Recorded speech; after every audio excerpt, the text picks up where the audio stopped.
As we come on the air for you here live at 11 o'clock at the U.S. Capitol. Capitol Hill tonight in Washington, D.C. We are reaching now the end of day number 30 and the second longest government shutdown to this date.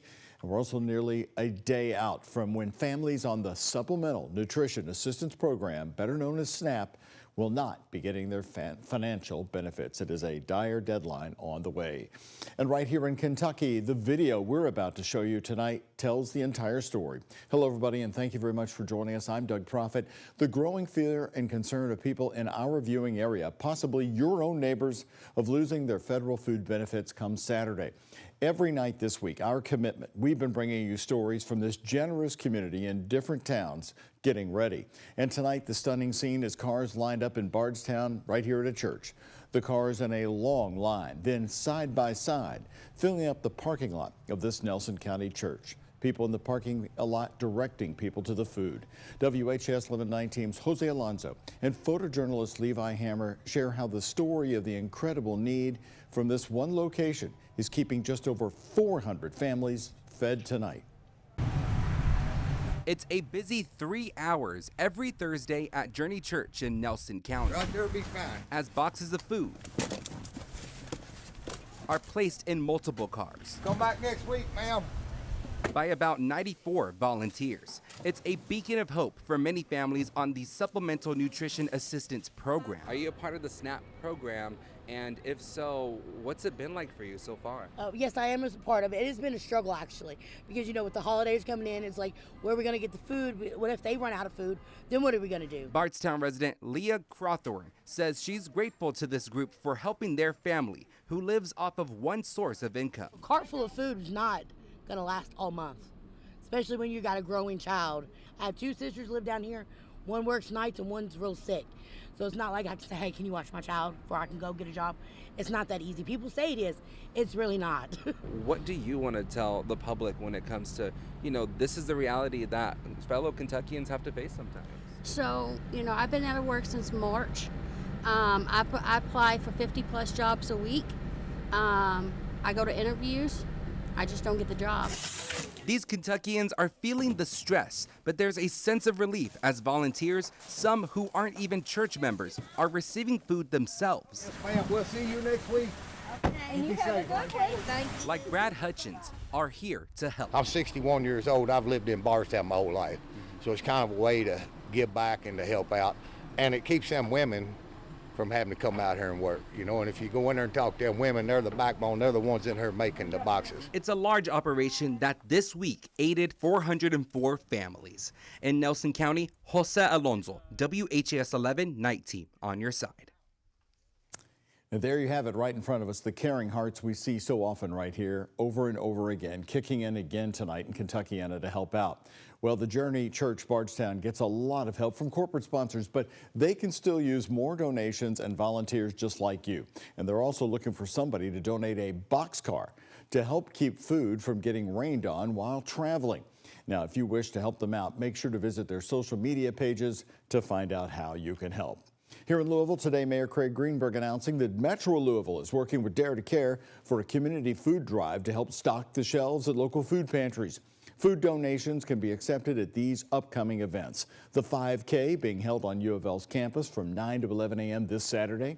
Later that day, the fun run called Through the Boo 2025 going to be held at the Louisville Zoo from 6 to 8 p.m. Once again, these are two events where you can bring food donations to help out. In Team Kentucky today, Governor Andy Beshear and his administration doing what they can to help. He's announcing a statewide food drive that will go from today to November 21st. People can donate non-perishable food to major state buildings in Frankfort and here in Louisville at the L&N building. That's located at 9th and Broadway right here in Louisville. And for Indiana, 600,000 Hoosiers are set to lose their SNAP benefits as the shutdown continues. State Representative Greg Porter is proposing that the state step in with some money so Hoosiers' SNAP benefits can continue. Porter, who sits on the State Budget Committee, asked for bipartisan support for his proposal at the State Budget Committee meeting before going to Governor Mike Braun with it. He wants to give $122 million in state dollars to fund SNAP and then give another $10 million to the local food banks in Indiana. But Republicans on the committee voted against putting it on the agenda, saying they want the federal shutdown to end first. Right here in Kentuckiana, we had something happen today that we hadn't seen in many days. The sun came out. That meant the clouds went away. And when we had clear skies, the temperature started dropping. So let's check in with our chief meteorologist, Mallory Schnell, here on the night team at 11. How cold's it getting, Mallory? It's been pretty balmy because of all that rain the last few days. Right. Temperatures are in the 40s right now. We're expecting to wake up tomorrow with temperatures in the upper 30s and lower 40s. But as Doug mentioned, we saw some sunshine today, and we are expecting more of that for our Halloween forecast tomorrow. So that is the good news. We are drying things out. Temperatures still running cooler than normal for Halloween, with highs topping out in the upper 50s.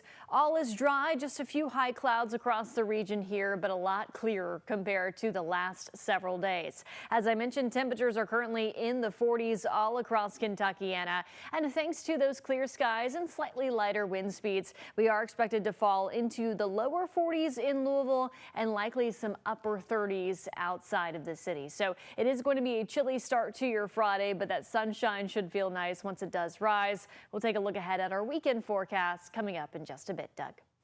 Mallory, thank you. More top stories for you tonight. We have a brand new update tonight on a deadly double shooting that happened last month.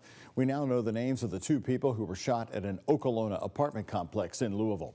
The Jefferson County Coroner's Office identifies the two men shot as 18-year-old Marion Caldwell IV and 20-year-old Kavion Faulkner. LMPD officers found the two men dead from several gunshot wounds. 22-year-old Jasmine Brown was arrested and charged with 2 counts of murder and 1 count of receiving stolen property of a firearm. According to the arrest citation, Brown was at the scene after the shooting and told officers she lived there and that the victims were her 2 roommates. Right now, all new on the night team. St. Matthews police are seeing an increase in car thefts and break-ins there in the east.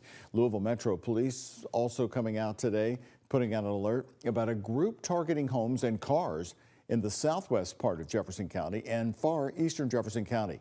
WHAS11 night team's Clarice Shaley is in St. Matthews talking to victims.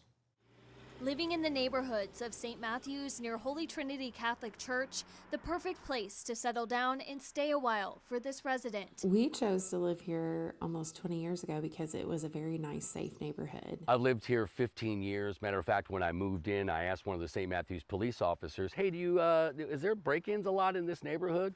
And he mentioned he couldn't actually remember a break-in in this neighborhood. Tony Vanetti of WHAS Radio says his truck was one of 4 hit in one night. Here's one photo. 2 weeks ago, back window of my pickup truck, brand new truck, smashed out.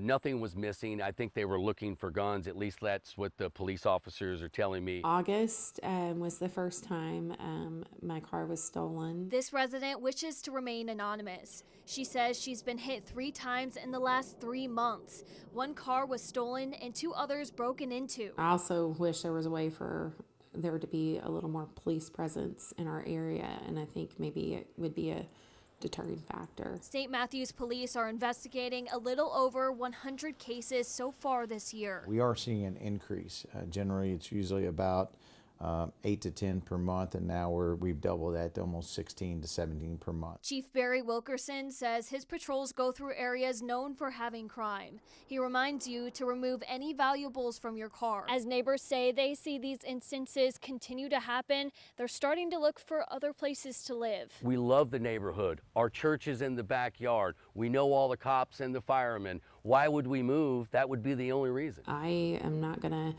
jeopardize my safety or the safety of my family over a car. Crime making it hard to stay in their safe, quiet neighborhood. In St. Matthews, Clarice Shaley, WHAS 11 night team on your side. Chief Wilkerson in St. Matthews joins LMPD in recommending that you always lock your car doors and take your valuables inside, especially at night.